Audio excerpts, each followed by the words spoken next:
Playing games in virtual reality is especially challenging during the summer. While my attic gets close to 40 degrees, I cool my studio down to 23 degrees. Thanks to that, I was able to try out new virtual reality games in recent days, which offered countless demos or have already been released.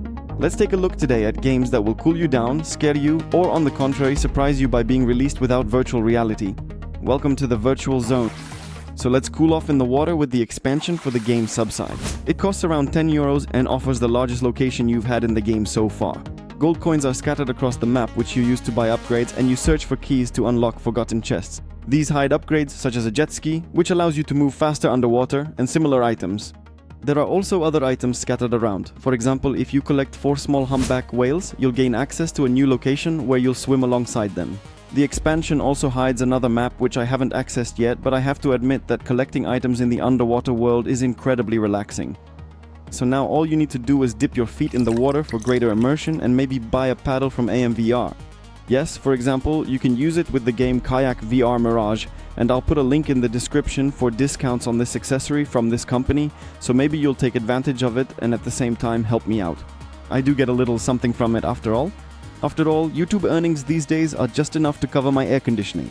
By the way, the controls in this game are so intuitive that when my dad came over to visit, all I had to do was hand him the VR controllers and he immediately knew how to use them. You just do it the same way you would in real life. And if you know how to swim in real life, you'll be able to swim in this game too.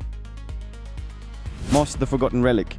My favorite little mouse quill, whose both games I thoroughly enjoyed in virtual reality and reviewed here, is now heading to PC and console screens. This is a reworking of both games with adjusted controls so that they are playable even without VR controllers. I have to admit, watching the entire diorama in VR and moving objects with the controllers was more fun compared to playing on a monitor. On the other hand, I have nothing against developers recycling their content like this. Polyarc Studio can really have more fun here, for example with camera sweeps that feel more cinematic, and graphically it's a very beautiful game that's coming out in less than a month on PC, PlayStation 5, Xbox Series XS plus Nintendo Switch 1 and 2. Arizona Sunshine. The same fate befell the iconic VR shooter with dark humor, Arizona Sunshine. While the first installment was released 10 years ago, since then there has been a remake and a sequel, and it is the sequel that will be reworked into a third-person perspective, with the option to play in split-screen mode, which is something you don't see very often these days, aside from titles from Hazelight Studio, and there should also be a playable character named Buddy. That's the dog, and I think you're going to love him. Again, I don't blame Vertigo Games for deciding to recycle this content and make a non-VR version. On the contrary, they already have the game made. They'll tweak it a bit and sales will go way up because, let's be honest, sales on VR just aren't that high. Especially not as high as people think. And compared to Alien Rogue Incursion, which I think didn't manage the transition to a non-VR version very well, here with Arizona I believe we're going to have a great time, even without VR. Bramblefort. This game has had that Resident Evil 4 vibe from the very beginning, and since I've loved the 4th installment ever since I played it on Quest and then on PSVR 2, this demo convinced me that we're going to get an action-packed and entertaining horror game.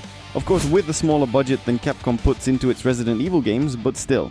I had fun during the demo, ran into a few scripted jump scares, and the controls in VR aren't bad at all. I'm curious to see what the final version of the game will be like, but if you like Resident Evil, you should give this a try. The demo is free, and maybe after finishing it, this game will end up on your wishlist. By the way, I bought the 9th installment of Resident Evil for the Switch 2, so I'd have something to play on the go, since Capcom decided not to give this installment official VR support. Let me know if you'd like to see a video about the Switch 2 as well. For me, it's a great way to relax after intense battles with zombies and other monsters in virtual reality. Pulse. Pulse got VR support this year, and I picked it up during the summer sale. It felt like it cooled me down.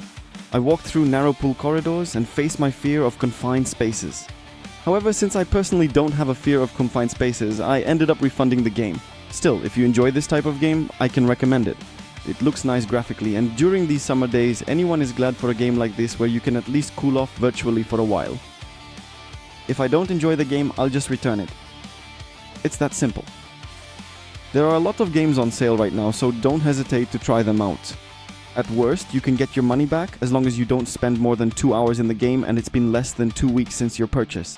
That's how I tried Neolithic Dawn, because I was expecting something like Far Cry Primal, only in VR. What? I'm just testing the kid. Well, I'll admit it was bad and this game was off my disc within half an hour. On the other hand, if you like survival games, I recommend games like Green Hell or Frost Survival for VR, or even playing The First Forest in VR. That one even has VR support, so you only need to buy the game once and then just launch it as Steam VR. A more pleasant surprise was Reach, which actually came out last year, but back then it was full of bugs and quite expensive. So I only bought it now during a sale, when the bugs were supposed to be fixed. Okay, supposed to be is the right word, but even so, there are a few nice moments, even though the enemy AI seems to have only seen intelligence from a great distance, judging by the first few hours in the game so far. Another interesting game is the cloning game Unloop. It came out at the end of last year, and this time I tried the demo, and I have to say, I had a blast. Everything works in loops, and within each loop you have to perform all the necessary steps to pass the card, open doors, and face other challenges. The game is currently on sale for about €10, and if you enjoyed VRR1, The Last Clock Window, or Nolan's movies with time paradoxes, I think this is the game for you. In May of this year, an expansion for the Czech game American Truck Simulator was released, namely Illinois. So I drove along the scorching roads of the United States, where driving Ford passenger cars will be added, and hopefully the long-awaited buses will soon be coming to Euro Truck Simulator 2. By the way, the motion platform that I had the chance to try with ETS2 was really fantastic. And now let's move on. Besides these games, I also highly recommend Derail Valley, where I try my hand at being a train driver, which I'm not very good at yet, especially since I returned to the game after more than half a year. But as you can see here, I always care about the animals, sometimes even more than the train itself, which I let run on its own for a while. Nothing must happen to the kitties. I coupled the train. I think that's where I'll say goodbye. I tried to pick the most interesting VR games that I had the chance to get my hands on and try out in some way. And since I primarily play simulators on the Pimax Crystal Lite, if you're looking for a discount on their headsets, check out the video description below for more info. See you next time in another video from the Virtual Zone.